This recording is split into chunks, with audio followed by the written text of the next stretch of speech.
Assalamualaikum warahmatullahi wabarakatuh. Bismillah, alhamdulillah, wassalatu wassalamu ala sayyidina rasulillahi wa ba'd.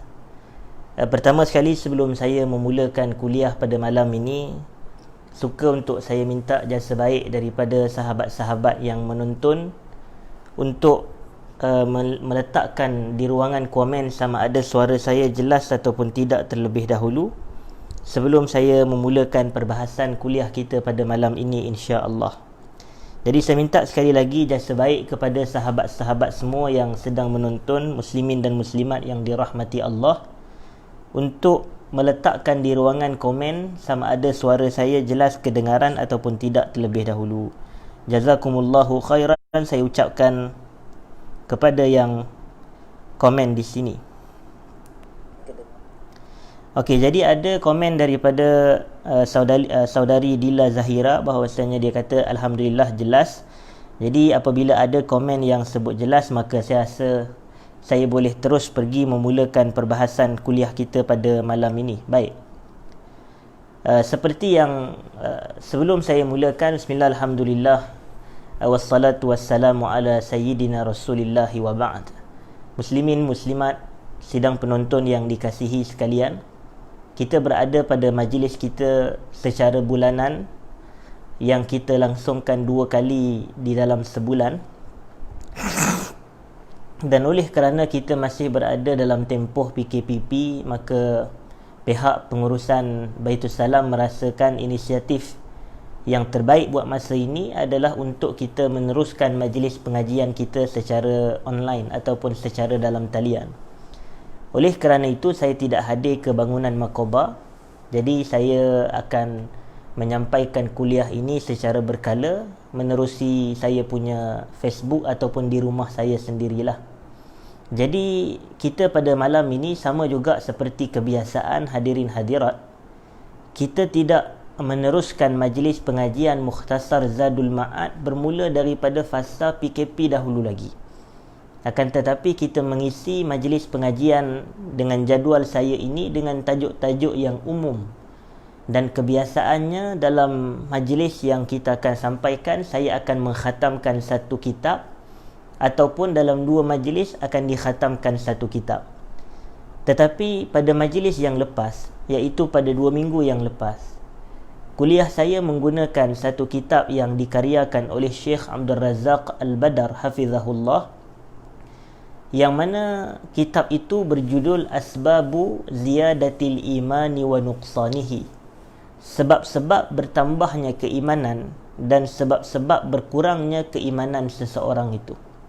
Dan saya telah kupas secara panjang lebar berkaitan dengan definisi iman dan pegangan Ahlus Sunnah wal Jamaah bahawasanya iman itu yazid wa yanqus, iman bertambah dan keimanan kita juga boleh berkurang.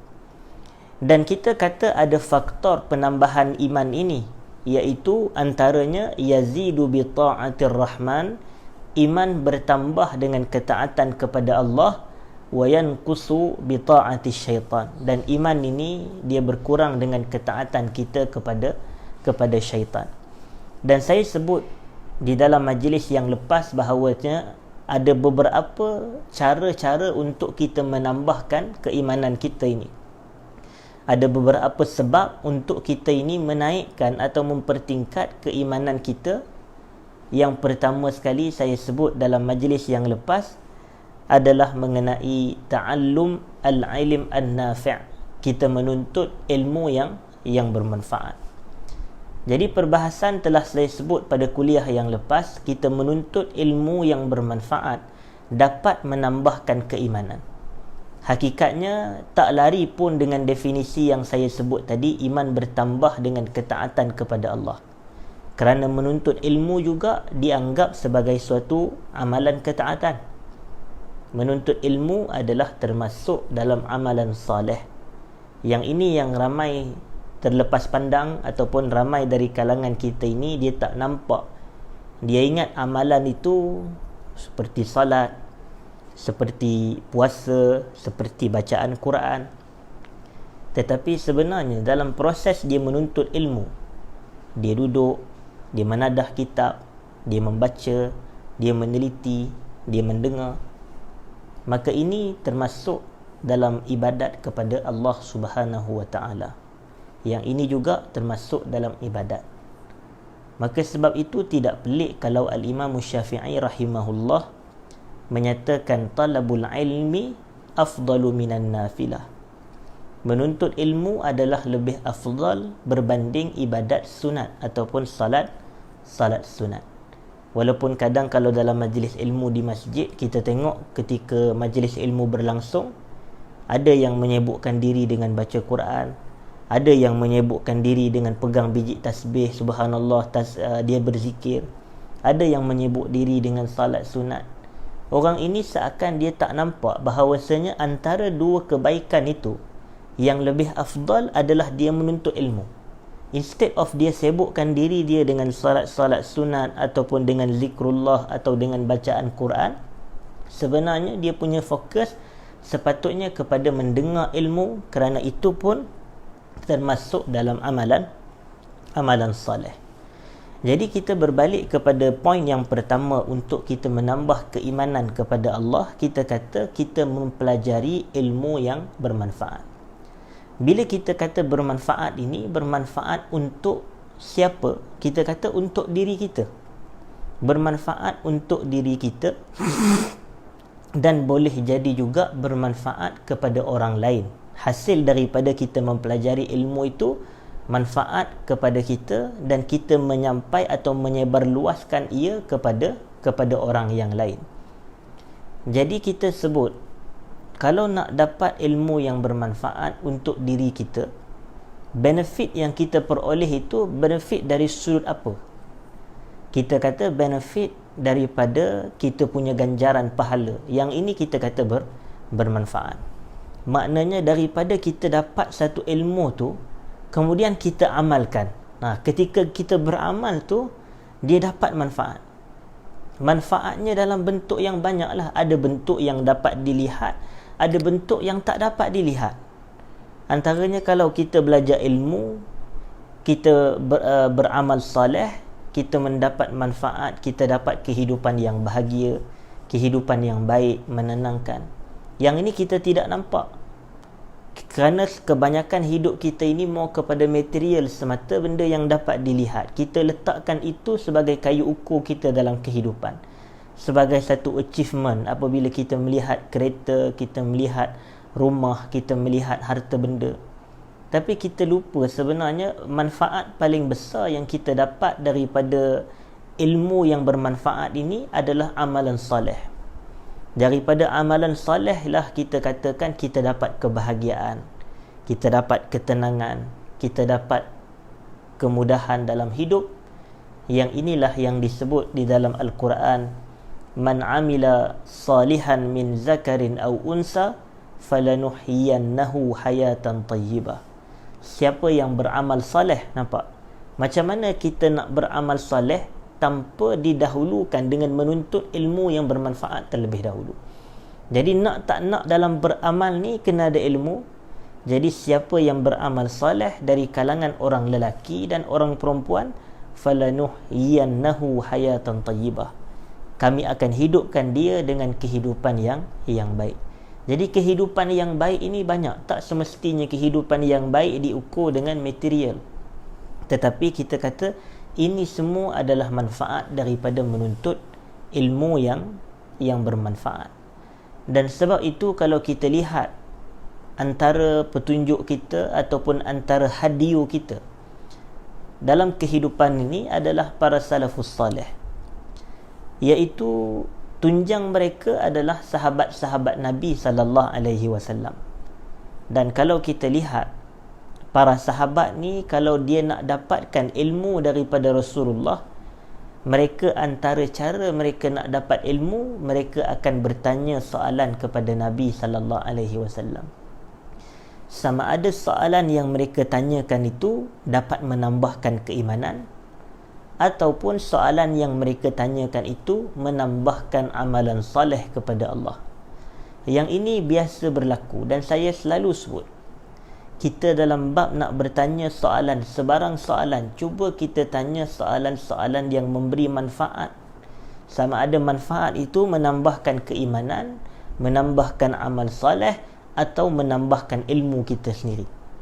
Jadi ada soalan yang kadang-kadang kita tengok para sahabat Nabi ni, soalan tu wajar ditanyakan, tetapi beliau ataupun mereka tidak bertanyakan soalan. Sebab mereka tahu di sebalik soalan yang walaupun nampak ada point, tetapi soalan itu tak mendatangkan benefit, tak mendatangkan manfaat kepada ilmu, kepada iman dan amal soleh. Jadi mereka tidak bertanya.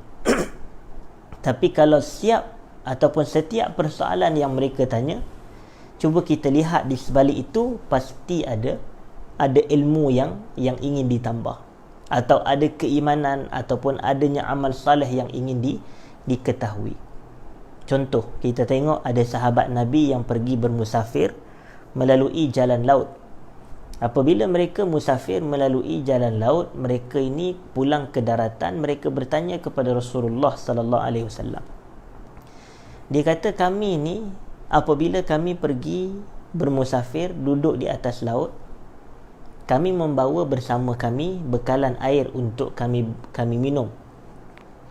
Jadi kalau kami minum dengan air bekalan yang kami bawa daripada darat, air itu akan habis. Tapi bila air habis, kami ni bermusafir, maknanya berhajat kepada solat. Solat tetap ada walaupun kita musafir. Lalu mereka tanya, kalau kami gunakan air yang kami bawa daripada darat untuk kami minum, nescaya kami sudah tidak ada air untuk berwuduk. Tapi kalau kami menggunakan air yang sama untuk kami berwuduk, macam mana kami nak minum daripada air yang kami bawa, air bekal yang kami bawa? Lalu mereka tanya soalan. Mereka tanya, bolehkah kami ni nak wuduk dengan air laut? Bolehkah kami nak berwuduk dengan air laut? Jadi mereka nak menambahkan ilmu mereka untuk akan datang punya benefit. Kalau akan datang berlaku lagi permusafiran di lautan, menaiki sampan atau perahu atau kapal, adakah boleh untuk mereka berwuduk dengan air laut supaya air yang mereka bawa daripada darat itu dengan sumber yang penuh kekurangan? Maka kita kata, adakah boleh mereka berwuduk? Maka Nabi kita SAW menjawab, huwa tuhuru ma'uhu wal hillu maitatu. Air laut adalah air yang suci dan halal bangkai yang mati di dalamnya. Jadi mereka dapat satu ilmu baru, supaya ilmu ini mereka dapat beramal dengan ilmu ini di masa akan datang.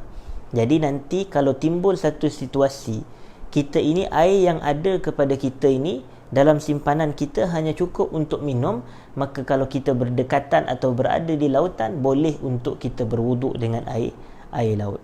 Dah kalau apabila Rasulullah sebut huwa tuhur, dia bukan semata boleh diguna untuk kita ini wuduk sahaja, tapi boleh diguna untuk mandi pun, boleh guna untuk hatta mandi wajib, sebab air ini suci. Jadi ini kita jelas dalam konsep ini bahawasanya banyak lagi yang boleh digunakan. Hasil daripada apa? Soalan yang baik, soalan yang menambahkan ilmu dan ilmu yang menatijahkan manfaat.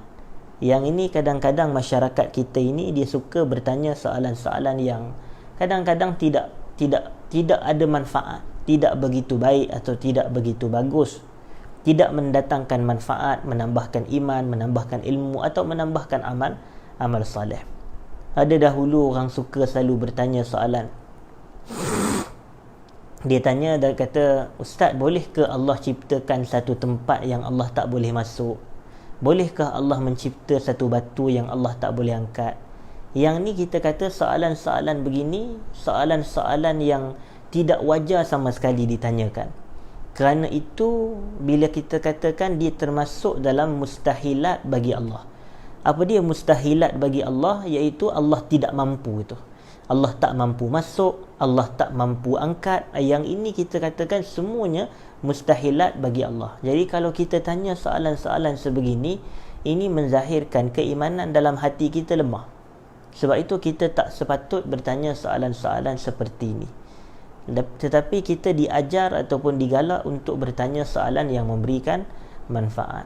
Dan pernah juga berlaku hadirin hadirat kepada Imam Ahmad dahulu, iaitu apabila Imam Ahmad ini ditanyakan soalan oleh seorang lelaki, yang mana lelaki ini bertanya soalan, nampak soalan tu macam bagus, tetapi sebenarnya ia tidak bagus, tidak ada benefit. Dia tanya, ana tawadda bima'il baqila, bolehkah kami ni nak berwuduk dengan air kacang buncis? Dia tanya. Bila dia tanya boleh ke nak wuduk dengan air kacang buncis, maka Imam Ahmad kata la uhibbu dhalik. Kemudian dia kata lagi nak berwuduk dengan air bunga mawar dan seumpamanya, bima'il ward, bima'in nawrah dan seumpamanya. Kesemua ketiga persoalan ini Imam Ahmad jawab dengan la uhibbu dhalik, la uhibbu dhalik. Aku tak suka, aku tak suka. Lelaki ni dia beredar. Sebelum sempat dia pergi, Imam Ahmad ta'allaq ala thawbih. Imam Ahmad pegang baju lelaki tu. Giliran Imam Ahmad pula tanya persoalan. Imam Ahmad dia tanya, dia kata, ish taqul idza dakhalta ila al-masjid. Kamu ni apa yang kamu baca apabila kamu masuk ke dalam masjid? Lelaki tu kata, wallahi la adri, demi Allah aku tak tahu. Imam Ahmad tanya lagi, wa ish taqul idza kharajta minal masjid. Apa yang kamu baca bila kamu keluar daripada masjid? Dia kata jawapan yang sama, wallahi la adri, aku tak tahu. Kemudian Imam Ahmad dia terkejut. Imam Ahmad kata, ya subhanallah, dia kata.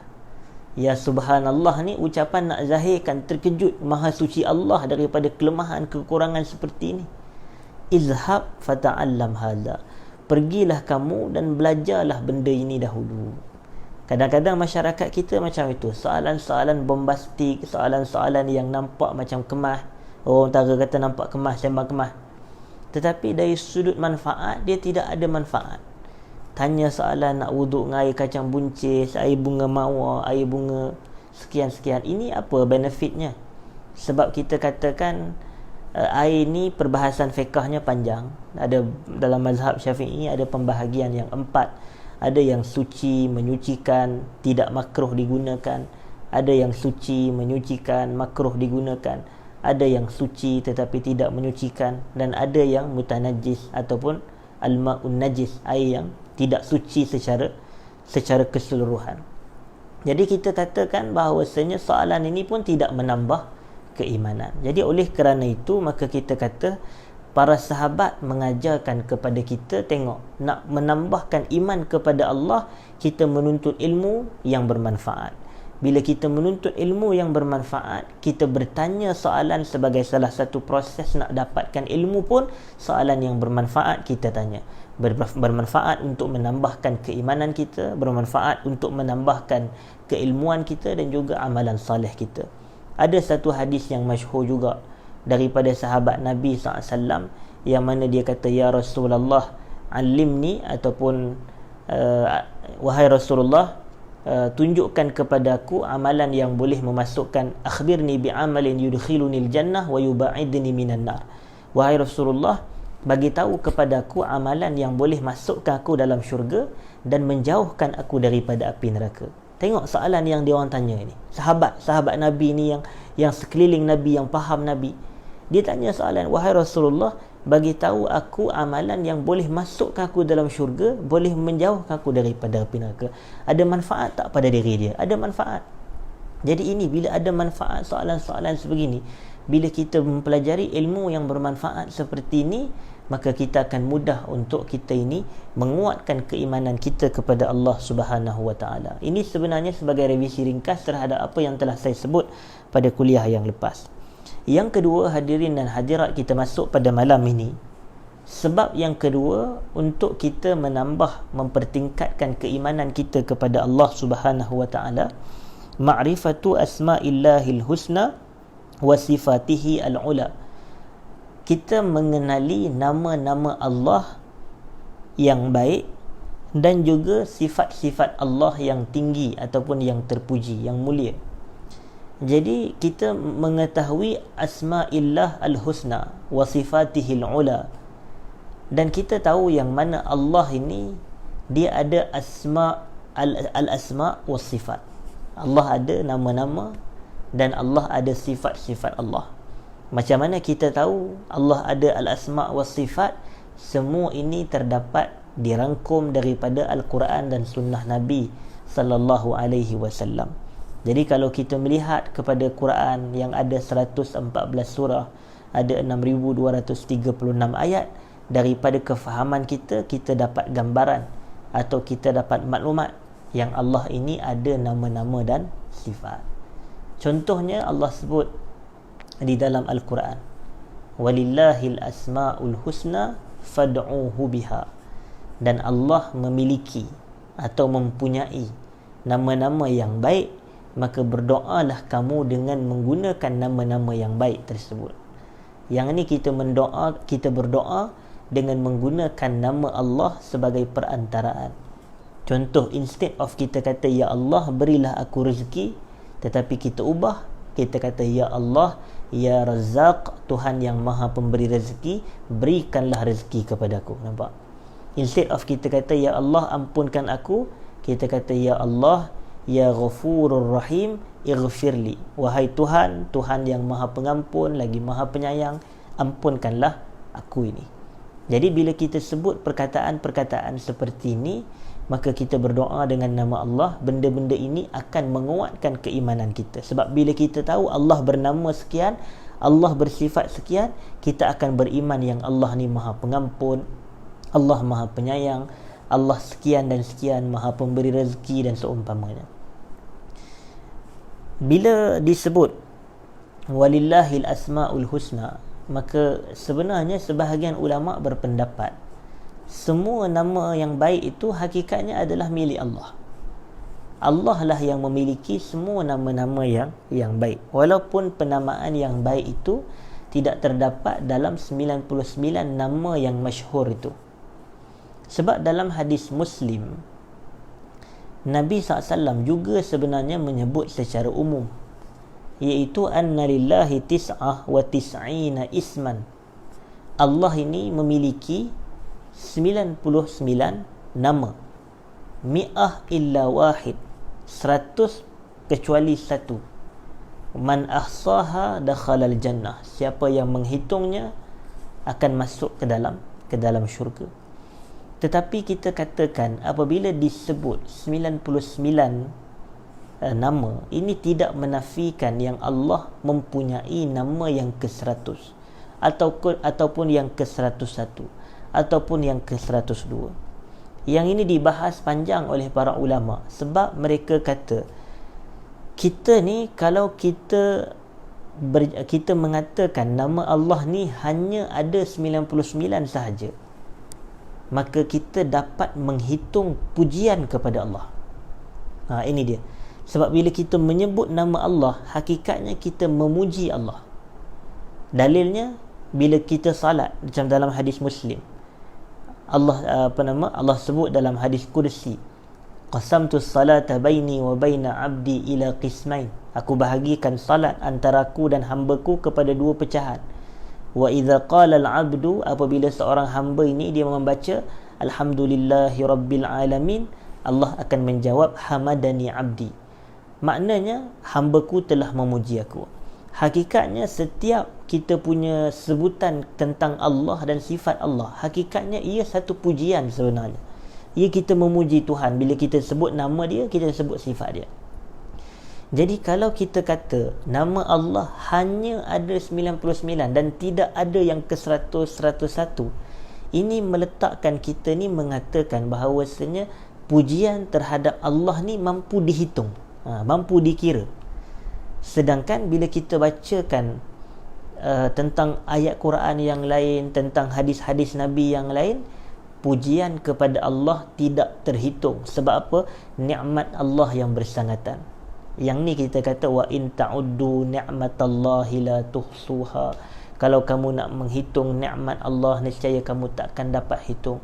Dan yang lebih jelas daripada itu adalah hadis daripada Nabi sallallahu alaihi wasallam yang diriwayatkan daripada Sayyidah Aisyah radhiyallahu taala anha, yang mana Nabi membaca doa ketika baginda sujud, Allahumma inni a'udzu biridhaka min sakhatik wa bimu'afatika min 'uqubatik wa a'udzu bika minka la uhsi sana'an 'alaik anta kama asnaita 'ala nafsik. Yang membawa maksud Allahumma, ya Allah, inni, sesungguhnya aku, a'udzu, aku mohon perlindungan, biridhaka, dengan keredaanmu, min sakhatik, daripada kemurkaanmu, wa bimu'afatika, dengan kemaafan kamu, afiat kamu, wa mu'afatika min uqubatik, daripada hukuman dan seksaan daripadamu, wa a'udzubika minka, dan aku mohon perlindungan dengan kamu sendiri ya Allah, daripada dirimu, la uhsi sana'an alaik, aku tak mampu menghitung pujian kepadamu. Dan hadis ini hadis sahih. Maknanya kalau pujian kepada Allah mampu dihitung, itu betul mengatakan Allah hanya ada 99 nama. Tetapi kalau kita katakan la uhsi sana'an alaik, ini memberi gambaran bahawasanya sebenarnya nama Allah lebih daripada 99. Jadi tidak terkhusus kepada 99. Dia sama juga konsep apabila kita sebut hadis yang mencerita tentang 10 sahabat yang dijamin syurga. Kita tahu 10 sahabat yang dijamin syurga: Abu Bakar, Umar, Osman, Ali, Talhah bin Ubaidillah, Az-Zubair ibn al-Awwam, Sa'ad bin Abi Waqqas, Sa'id bin Zaid, Abu Ubaidah, Amir bin al-Jarrah, dan juga Abdurrahman ibn Auf radhiyallahu anhum ajma'in. Tetapi soalan saya, ada tak sahabat yang ke-11 masuk syurga? Ada tak sahabat yang ke-12? Kita kata sama juga konsepnya. Bila disebut 10 sahabat yang dijamin syurga, itu tak menafikan ada sahabat yang ke-11 yang lain daripada itu. Jadi sama juga keadaan kita secara umum. Kita kata nama-nama Allah ni tidak terhad kepada 99 sahaja. Dan antara tauhid kita ini dalam beragama juga, kita ada apa yang disebut sebagai tauhidul asma'i was sifat. Kita beriman mengesakan Allah dengan nama-nama Allah dan juga sifat-sifat Allah Subhanahu wa taala. Nama Allah ni masyhur. Kita tahu nama Allah sekian dan sekian. Contohnya antara nama Allah Bismillahirrahmanirrahim. Contoh kita katakan begitu. Tanpa menafikan kebanyakan nama Allah juga hakikatnya adalah sifat bagi Allah Subhanahu wa taala. Macam kita kata Ar-Rahman Ar-Rahim, hakikatnya ia nama Allah, tapi dalam masa yang sama ia menggambarkan itu adalah sifat Allah yang kita terjemah dalam bahasa kita, Allah Maha Pemurah lagi Maha Penyayang. Dan kita tahulah perbezaan dalam Arabiknya, Ar-Rahman Ar-Rahim, walaupun kata dasarnya sama, pemurah, penyayang, pengasih, tetapi ada perbezaannya. Dan Ar-Rahman ini lebih luas, manakala Ar-Rahim lebih khusus dan lebih special. Ar-Rahman meliputi keseluruhan makhluk, manusia, muslim, non-muslim, meliputi haiwan, meliputi tumbuhan, meliputi semua makhluk yang lain. Adapun Ar-Rahim hanya special diberikan kepada golongan yang beriman sahaja. Dalilnya apabila Allah menyebut wa kana bil mu'minina rahima, Allah Maha Rahim kepada golongan yang beriman. Baik. Dan begitu juga sifat-sifat Allah. Dan Allah ini dimaklumi yang Allah mempunyai sifat seperti sifat zat bagi Allah dan juga sifat perbuatan bagi Allah. Dan ini juga diketahui daripada Quran juga. Contohnya kadang-kadang kita membaca bahawasanya Allah menurunkan sekian, Allah menurunkan hujan sebagai contoh, Allah memberi rezeki. Ini semua sifat fa'liyah bagi Allah. Manakala sifat zat bagi Allah ni macam kita katakan dalam ayat-ayat yang menceritakan yadullah fawqa aydihim dan seumpamanya, itu adalah sifat zat bagi Allah Subhanahu wa taala. Dan ini semua wajib kita imani sebagai muslim untuk kita menambahkan keimanan kita kepada Allah Subhanahu wa taala. Saya bacakan apa yang ditulis oleh Syekh Abdul Razak Ibnu Abdul Muhsin Al-Abbad hafizahumullahu taala, anna ilma tauhidil asma'i was sifat ashraful ulumi wa ajalluha 'ala al-itlaq. Sesungguhnya ilmu tauhid asma' dan sifat ni adalah merupakan semulia-mulia ilmu serta ilmu yang paling agung secara itlaqnya, maknanya secara keseluruhannya. Fal-ishtighalu bi fahmihi wal bahsu anhu ishtighalun bi a'lal matalib. Kalau kita bersungguh untuk kita memahaminya, mengkaji tentangnya, maka itu adalah suatu usaha yang berada pada martabat yang paling tinggi sekali. Maknanya mencari, mempelajari, mengkaji tentang ilmu tauhid al-asma' was sifat. Wa husuluhu lil 'abdi min asyrafil mawahib. Jadi kita katakan antara kelebihan ataupun antara sebab mengapa beliau mengatakan mengenali nama-nama Allah dan juga sifat-sifat Allah ini akan menambahkan keimanan kita kepada Allah. Yang kedua, beliau kata anna ma'rifatallahi tad'u ila mahabbati wa khasyatihi wa khawfihi wa rajaihi wa ikhlasil amali lahu. Kalau kita mengenali Allah, itu akan membawa kita ini kepada mencintai Allah. Kita tahu yang Allah ni Maha Penyayang, Maha Pengasih, kita kata. Bila kita tahu Allah Maha Penyayang, Maha Pengasih, kita ni biasanya kalau orang sayang kita ni, kalau manusia lah, kalau manusia sayang kita, dia beri macam-macam kebaikan kepada kita, dia bantu kita, dia tolong, kita akan sayang dia balik. Itulah normalnya dalam kehidupan kita ini. Apatah lagi kepada Allah Subhanahu Wa Taala yang memberikan rezeki kepada kita, yang memberikan keamanan, kesihatan yang baik kepada kita. Benda-benda ini sepatut membawa kita ini lebih sayang kepada Allah Subhanahu Wa Taala. Sebab itu kita berdoa, kita kata Allahumma inni as'aluka hubbak wa hubba man yuhibbuk wa hubba amalin yuqarribuni ila hubbik. Ya Allah, sesungguhnya aku mohon kepada kamu kecintaanmu ya Allah, dan aku juga memohon kepada kamu kecintaan mereka yang mencintai kamu, dan aku juga memohon kepada kamu kecintaan terhadap amalan yang boleh mendekatkan aku kepada kamu. Kemudian dia kata bila kita tahu tentang Allah, kita akan takut kepada Allah. Kita akan takut kepada Allah. Contoh bila kita baca yang mana Allah ni dalam Quran menceritakan azab Allah sangat pedih, azab Allah itu syadidul iqab, syadidul azab dan seumpamanya. Allah ni maha berat azab seksaannya, maha berat hukuman yang diberikan. Jadi kita takut.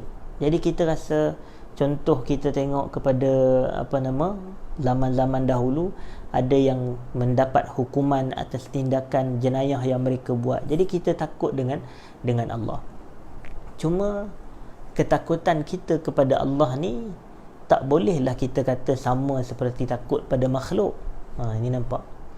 Macam dahulu bila orang bahas tentang isu COVID, dia kata, buat apa takut kepada COVID? Kita hanya perlu takut kepada Allah sahaja. Kita kata kita takut kepada Allah tak menafikan adanya perasaan takut kepada makhluk-makhluk Allah. Sebagai contoh, kita ni menjadi lumrah kita takut kepada haiwan buas, sebagai contoh, kepada binatang buas. Tiba-tiba ada kat depan kita anjing ganas contoh. Takkan kita tak takut? Anjing ganas tu nak ambil tindakan, maknanya nak gigit kita, nak apa semua, takkan kita tak lari? Takkan kita nak kata aku takut pada Allah sahaja, tak takut pada anjing? Kemudian depan kita ni singa ataupun harimau, memang betul-betul ni, takkan kita tak rasa takut? Nak mati, takkan tak rasa takut? Jadi kita pun kita dak kepada kita kata kita takut pada Allah. Yang ni tak tepat. Sebab bila kita ni takut kepada makhluk, kita takkan pergi dekat, contoh dengan tempat yang kita tahu ada ular, ataupun takkan pergi tempat yang kita tahu ada serigala, ataupun ada haiwan buas, ataupun macam-macam. Sebab kita melarikan diri. Sebab itu kita melarikan diri daripada COVID sebagai contoh. Sebab bukan maknanya kita takut tu kita tak nak ia terkena kepada kita. Ini berdasarkan bila kita takut kepada makhluk, kita lari daripada dia. Itulah konsepnya. Farru minal juzam firarukum minal asad. Larilah kamu daripada penyakit kusta sebagaimana kamu lari daripada singa, kata Nabi SAW. Tetapi kalau kita takut kepada Allah, bukan kita lari daripada Allah. Kita takut kepada Allah akan azab seksaannya, tapi kita dekat kembali kepada Allah. Itu beza antara takut kepada Allah dengan takut kepada makhluk. Takut kepada makhluk kita lari, menjauh. Tapi takut kepada Allah kita dekat, mendekat. Jadi sebab itu bila kita takut pada Allah, kita kembali kepadanya. Jadi ini perbezaan sebenar antara takut khasyatullah. Dan bila disebut khasyatullah atau khasyatullah ni, itu adalah puncak ketinggian, orang kata tauhid kita kepada Allah. Sebab itu Quran sebut innama yakhshallaha min ibadihil ulama. Sesungguhnya yang hanya takutkan Allah dari kalangan hambanya adalah para ulama. Sebab ulama ni dia tahu hakikat, dia tahu tentang sifat Allah yang sebenar, maka dia ada rasa takut pada Allah. Kita kadang-kadang kita teruskan buat maksiat atas alasan alah tak jadi apa-apa pun. Dia tak semayang, dia tak puasa, dia tak baca Quran, dia tak bayar zakat. Kata tak jadi apa pun, aku hidup macam biasa saja. Yang ni dia silap. Dia tak ada rasa takut. Bila dia buat maksiat, dia meninggalkan ibadat, dia tidak ada rasa takut. Jadi orang-orang macam ni sebenarnya dia katakan dia jauh daripada ilmu. Dia jauh daripada ilmu. Tapi bila kita ada ilmu, innama yakhshallaha min ibadihil ulama, kita tahu, maka kita akan lebih takut kepada Allah. Sebab itu sebahagian ulama kata, man kana billahi a'raf kana minhu akhwaf. Siapa yang paling kenal Allah, paling tahu tentang Allah, maka dialah yang paling takut kepada Allah Subhanahu wa taala. Sebab Allah ni seperti yang kita tahu ada sifat-sifat Allah, al-iqab, al-jabbar, al-mutakabbir, yang ni ataupun Allah syadidul iqab. Allah ni maha keras dia punya hukuman dan siksaan. Itulah kita kata antara sifat-sifat bagi Allah Subhanahu wa taala. Wa rajaih. Dan juga kita kalau kita kenal Allah, kita akan lebih sentiasa ada perasaan raja kepada Allah. Dua benda ni dia mesti akan saling gabungkan, akan saling bergabung ataupun saling sekali. Yang pertama al-khauf, yang kedua al-raja. Al-khauf ni takut, al-raja ni penuh pengharapan. Jadi kita beramal saleh dengan dua perkara ini. Kita beramal saleh sebab kita takut kalau kita tinggalkan ia akan membawa kita kepada azab Allah. Dan kita beramal saleh dalam keadaan kita berharap bahawasanya dengan amal saleh tu Allah bagi rahmat ke kita, dan dengan rahmat Allah kita masuk ke dalam syurga. Nampak tak flow dia? Flow dia macam saya sebut, kita beramal kepada Allah sebab kita nak menyelamatkan diri kita daripada api neraka. Dan kita beramal kepada Allah dengan pengharapan bila kita beramal kita akan meraih rahmat Allah, dan dengan rahmat Allah, Allah masukkan kita ke dalam syurga. Jadi kita hidup dalam permusafiran, perjalanan menuju Allah, kita terbang dengan dua sayap tadi. Sayap pertama al-khauf, perasaan takut. Sayap kedua adalah ar-raja, perasaan penuh pengharapan bahawasanya Allah akan menerima kita punya amalan dan ibadat serta amal saleh kita. Penuh pengharapan kepada Allah. Kemudian wa ikhlasil amali lahu, dan kita bila kita kenal Allah, kita akan mengikhlaskan amalan kita ini kepadanya. Wa hadza ainu sa'adatil abdi, inilah orang kata puncak kepada kebahagiaan seseorang hamba itu. Wala sabila ila ma'rifatillah illa bi ma'rifati asma'ihi wa sifatihi wa tafaqquh fi fahmi ma'aniha. Dan tidak ada jalan untuk kita mengenali Allah melainkan dengan cara kita perlu mengenali nama-nama Allah dan juga sifat-sifat Allah, serta kita tafaqquh, iaitu proses kita ini memahami makna-makna sifat dan nama Allah tersebut. Dan setahu saya, Syekh Abdul Razak Al-Badar ini sendiri mempunyai sebuah kitab yang berjudul Fiqhu Al-Asma'i Was Sifat. Dia ada sebuah kitab tentang tu, iaitu Fiqh Al-Asma' Was Sifat. Dan daripada situlah saya dapat maklumat yang saya katakan tadi, yang mana Syekh Abdul Razak ni dia kata dalam kitab tu Fiqhul Asma'i Was Sifat, dia kata kalau nama Allah ni terhad kepada 99 sahaja, itu akan menjadikan nikmat kepada Allah dapat dihitung. Sedangkan Nabi mengatakan SAW dalam doanya, la uhsi sana'an alaik, aku tidak mampu menghitung pujian-pujian kepada kamu. Daripada situ saya dapat manfaat tersebut. Yang ketiga, hadirin hadirat yang dimuliakan, annallaha khalaqal khalqa liya'rifuhu wa liya'buduh. Allah ni menciptakan makhluk keseluruhannya, khususnya manusia, untuk mereka mengenali Allah dan mereka mengabdikan diri kepada Allah. Wa hadha huwal ghayatul matlubah minhum. Ini adalah matlamat yang paling dituntut daripada mereka apabila mereka diciptakan. Allah tuntut kita ni bukan tanpa sebab. Saya minta maaf, Allah cipta kita ni bukan tanpa sebab. Bukan Allah cipta kita ni untuk semata kita enjoy. Kita tengok, wa ma khalaqtul jinna wal insa illa liya'budun, kata Allah dalam surah Az-Zariyat ayat yang ke-56. Tidak aku ciptakan jin dan manusia melainkan supaya mereka beribadah kepada aku. Jadi matlamat hidup kita ni adalah untuk ta'abbud, ibadat pada Allah. Matlamat hidup untuk ibadat. Sebenarnya setiap tindak tanduk perbuatan yang kita buat dalam kehidupan ini, cuba kita tengok dari sudut mana perbuatan atau ucapan tu ada unsur ibadat kepada Allah. Kalau tidak ada unsur ibadat, maka itu kita kata bukan tujuan Allah ciptakan kita. Macam sebagai contoh, ada orang Allah bagi dia hidup, Allah bangkitkan dia, Allah bangunkan dia untuk dia hidup, tetapi dia ni minum arak. Kita tengok di mana unsur ibadat pada minum arak. Sedangkan kita tahu ibadat ni semua perbuatan yang Allah suka dan Allah redha. Macam mana nak tahu Allah suka, Allah redha? Allah akan suruh buat. Tapi kalau Allah larang buat, maknanya perbuatan tu adalah Allah benci, Allah tak suka, Allah tak redha. Maknanya bila Allah tak redha, ia dinamakan sebagai maksiat. Maka minum arak bukan tujuan kita diciptakan. Berjudi bukan tujuan kita diciptakan. Orang kata mencuri, berzina, itu bukan tujuan kita diciptakan. Sebab tidak adanya unsur ibadat. Allah tak bagi pun. Tetapi kalau ada unsur ibadat, maka kita katakan itulah tujuan kita diciptakan. Kita diciptakan oleh Allah untuk kita salat.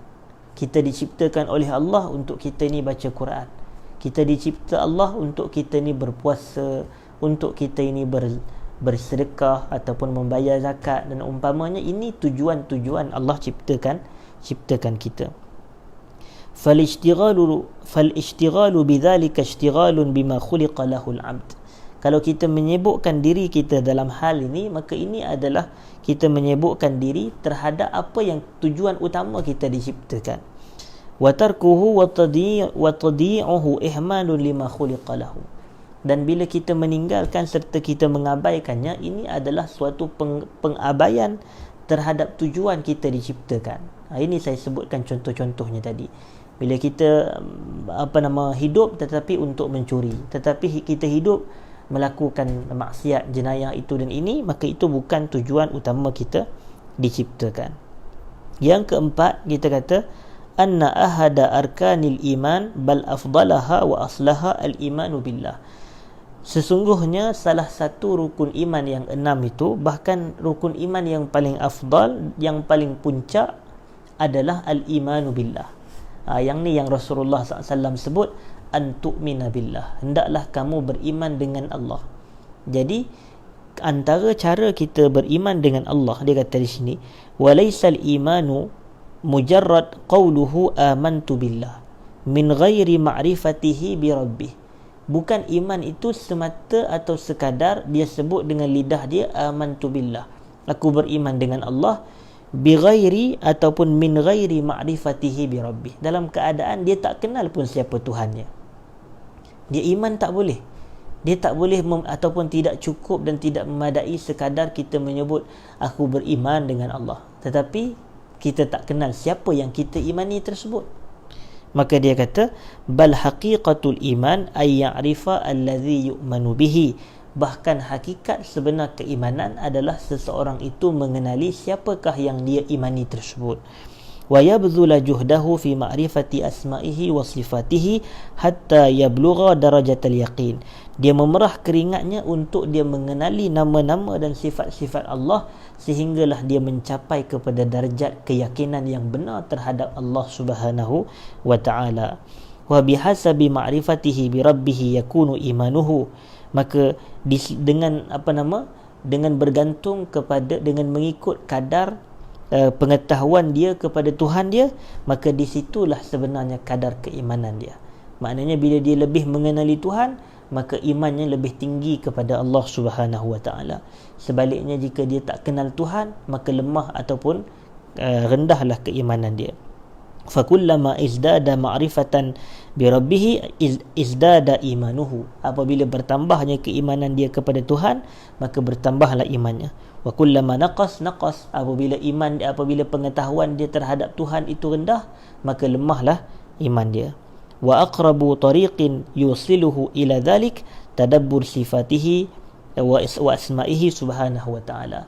Dan jalan yang paling hampir untuk menyampaikan, jalan yang paling dekat untuk menyampaikan dia kepada pertambahan iman itu adalah dengan dia mentadabbur ataupun meneliti tentang sifat-sifat dan nama-nama Allah Subhanahu wa taala. Kita belajar.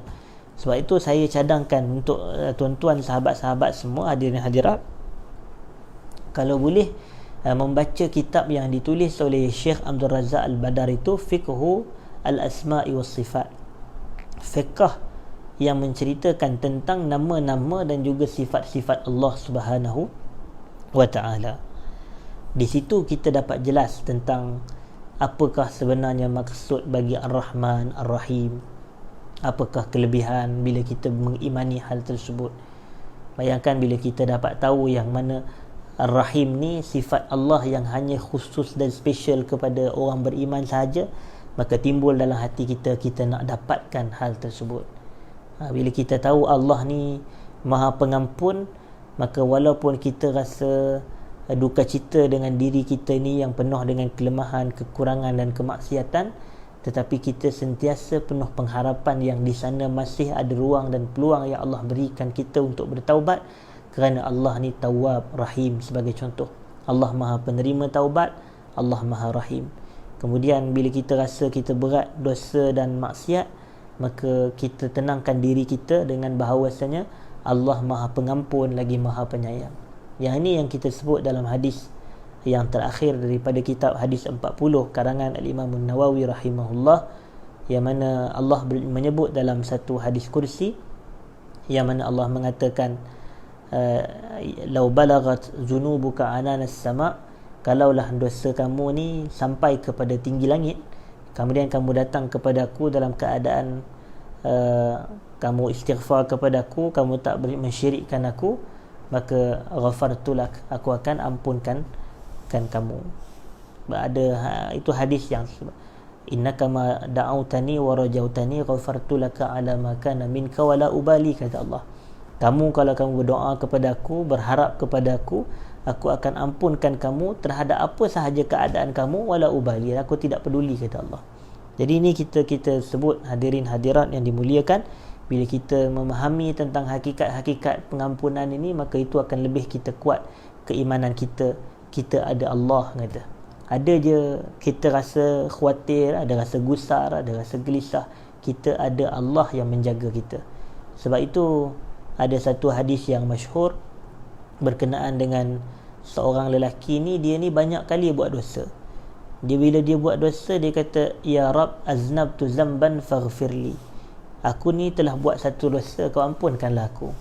Maka Allah jawab, Allah kata, alima abdi anna lahu rabban ya'khudhu bidzambi wa yaghfiru bidzam. Hamba-ku ini dia tahu yang mana dia mempunyai satu Tuhan, yang mana Tuhan dia ini ya'khudhu bidzam, dapat mengambil tindakan terhadap dosa yang dia buat tu, wa yaghfiru bidzam, dan Tuhan yang sama itulah akan mengampunkan dosa. Kemudian hamba ni tadi dia terjebak lagi dalam keadaan dia duk kawal, dalam keadaan dia duk usaha, dalam keadaan dia rasa terkilan, rasa menyesal, dia terjebak, jatuh lagi ke lembah maksiat. Kemudian dia pergi lagi doa kepada Allah, dia kata, ya Rabb, aznabtu dzamban faghfirli, wahai Tuhan, aku telah melakukan satu dosa, maka ampunkanlah aku. Maka Allah kata, alima abdi anna lahu rabban ya'khudhu bidzambi wa yaghfiru bidzam.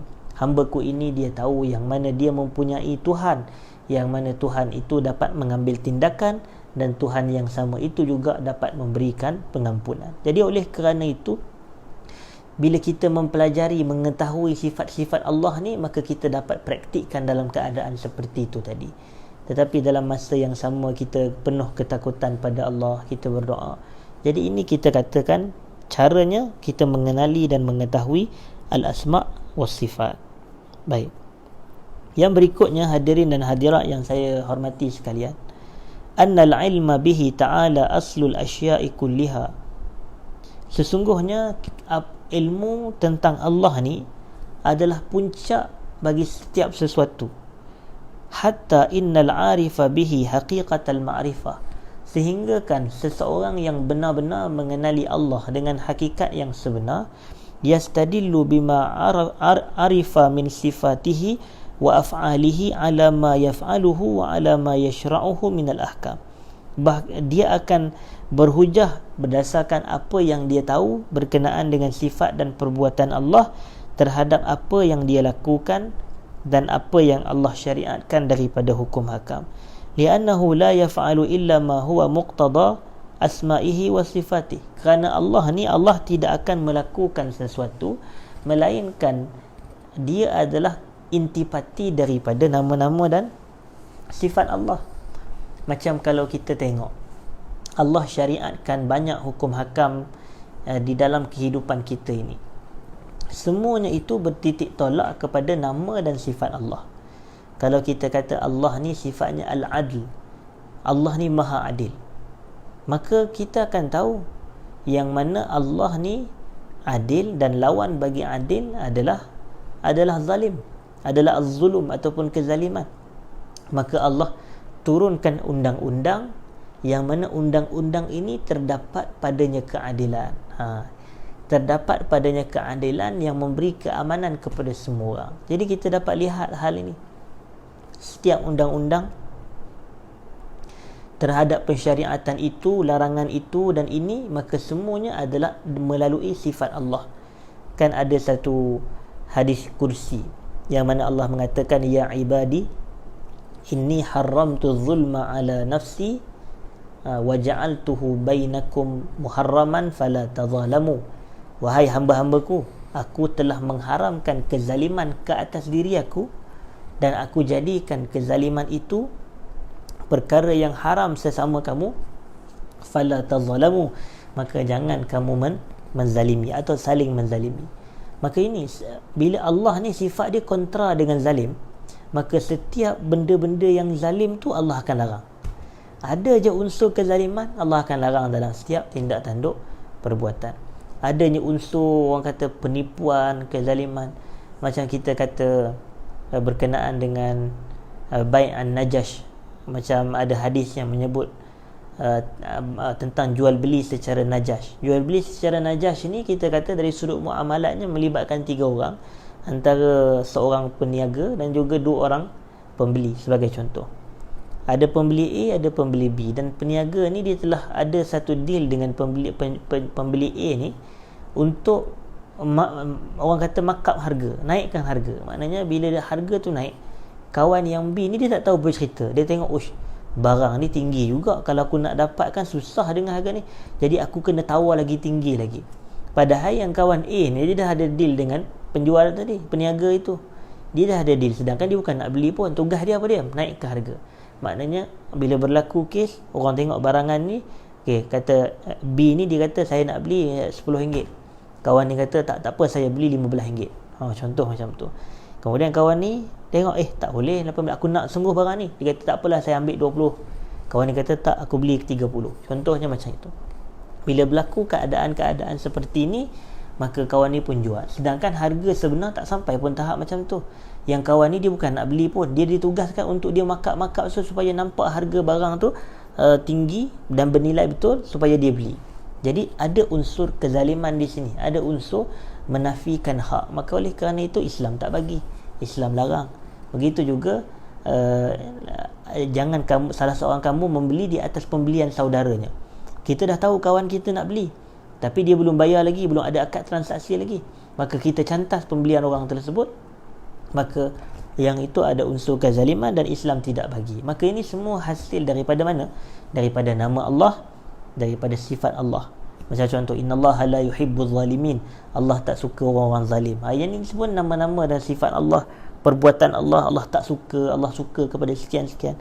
Maka daripada bertitik tolak daripada nama dan sifat Allah, daripada situlah datangnya pensyariatan tentang hukum hakam, suruh itu, larang ini. Maka kebanyakannya kesemuanya daripada sifat-sifat Allah Subhanahu wa ta'ala.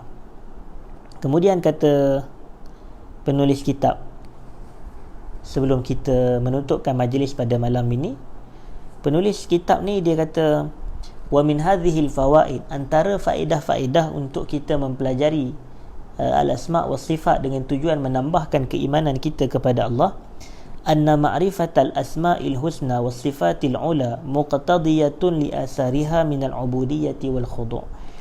Kita ni kalau kita mempelajari, mengenali nama-nama dan sifat-sifat Allah, kesannya akan dapat terlihat daripada sifat perhambaan dan tunduknya kita kepada Allah Subhanahu wa ta'ala.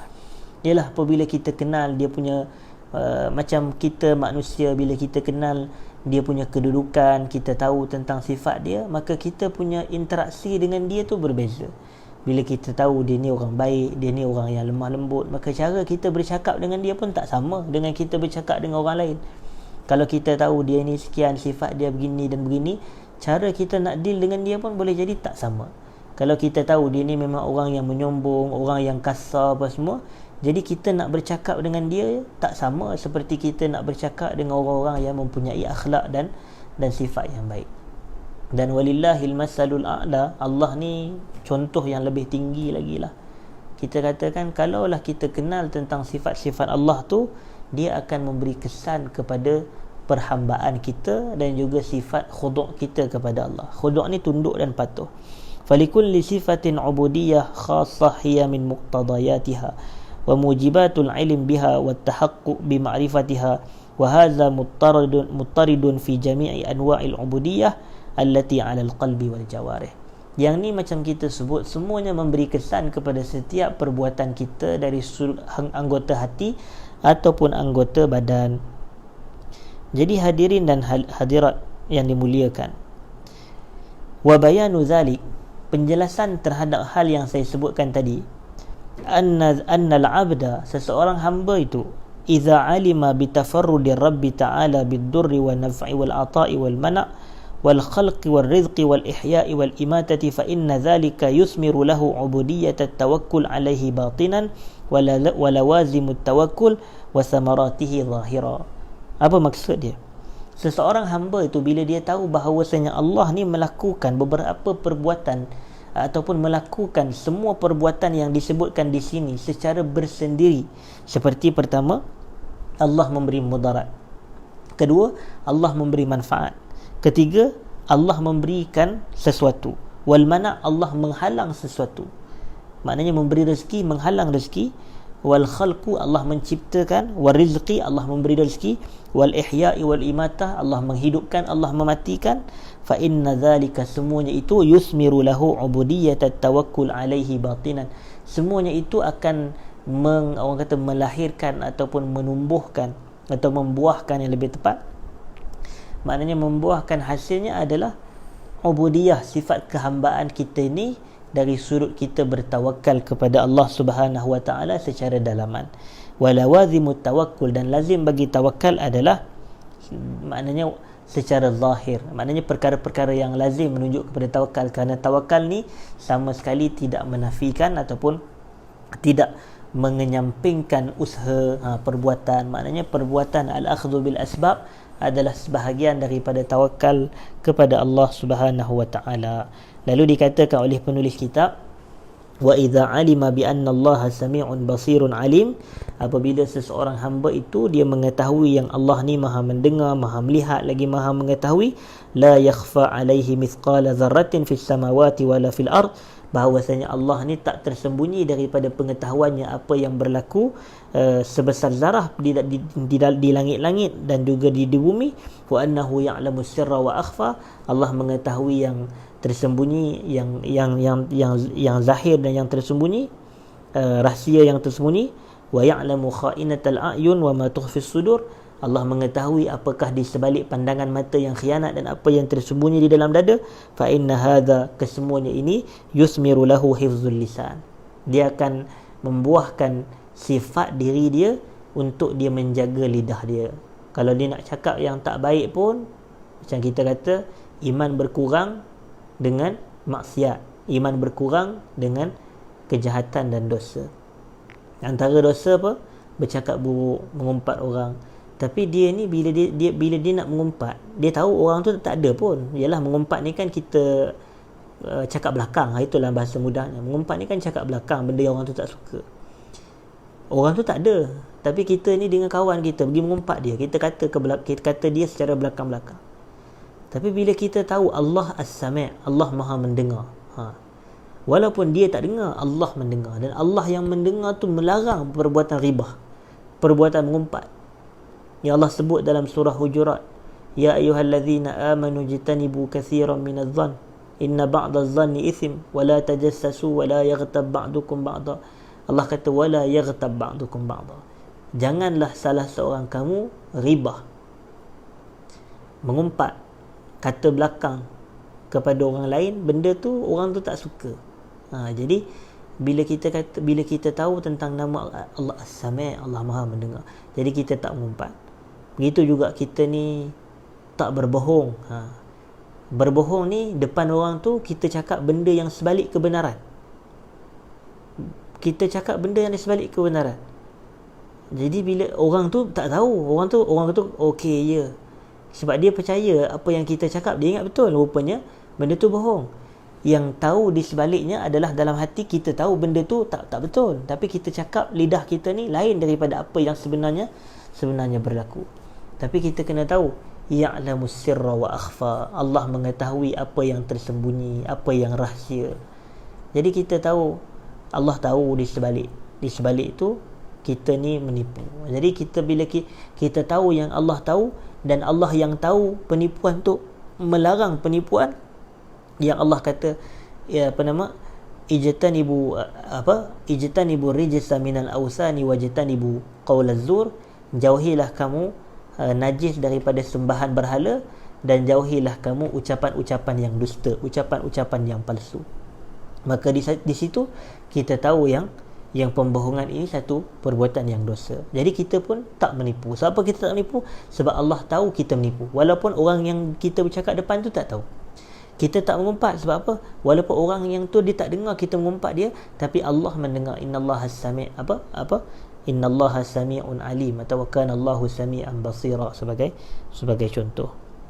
Jadi bila kita duduk bersendirian di rumah, masa kita berpuasa sebagai contoh, kita puasa dalam keadaan kita duduk bersendirian, duduk seorang-seorang di rumah, dalam peti air penuh makanan, di luar rumah penuh roti apa semua, makanan-makanan biskut ke apa ke, tapi kita tetap tak makan. Sebab apa kita tak makan? Sebab kita tahu sifat Allah Maha melihat, Al-Basir, katanya annallaha sami'un basir, maka Allah Maha melihat. Walaupun mata manusia tak ada. Kadang-kadang orang kita kalau depan orang dia tak berani makan terang-terangan, dia tak nak bagi mata manusia nampak, supaya manusia itu tak tahu yang dia tak puasa. Tapi kita duduk ni dalam rumah, mata manusia tak ada, CCTV tak ada, hidden cam tak ada, contoh. Tapi apa yang menghalang kita untuk tak puasa? Tak ada yang menghalang kita, boleh. Tapi atas sebab kita tahu Allah Maha melihat, Allah Maha mengetahui, maka kita kekal berpuasa. Sebab Allah yang Maha melihat, Maha mengetahui itu tak suka kepada seseorang yang tidak berpuasa tanpa sebarang keuzuran. Kerana berpuasa ini wajib, dan melakukan perkara yang membatalkan puasa dengan sengaja adalah haram jika tanpa sebarang keuzuran, tanpa sebarang sebab yang dibenarkan. Okey. Fa inna hadha yusmiru lahu hifzul lisan wal jawarih wa khataratil qalb an kulli ma la yurdillah wa ay yaj'ala ta'alluqati hadhihi al-a'dha bima yuhibbuhu Allah wa yardah. Jadi dia tahu yang sifat-sifat Allah itu dan ini, semuanya itu akan menyebabkan dia menjaga lidah dia, menjaga seluruh anggota badan dia, menjaga hati dia daripada memikirkan perkara yang Allah tidak redha, dan dia menjadikan kebergantungan semua anggota-anggota tubuh ini kepada apa yang Allah suka dan apa yang Allah redha, menerusi sifat-sifat dan nama-nama Allah Subhanahu wa ta'ala. Wallahu ta'ala a'la wa a'lam. Saya telah mengambil masa yang agak lebih sedikit pada malam ini. Saya rasa memadai dan mencukupi sekadar itu. Saya ucap setinggi terima kasih kepada semua yang sudi hadir menonton perbahasan kita pada malam ini. Saya minta maaf jika ada salah dan silap terkasar bahasa dan umpamanya. Jazakumullahu khairan. Aqulu qawli hadza astaghfirullahal azim li wa lakum. Assalamualaikum warahmatullahi wabarakatuh.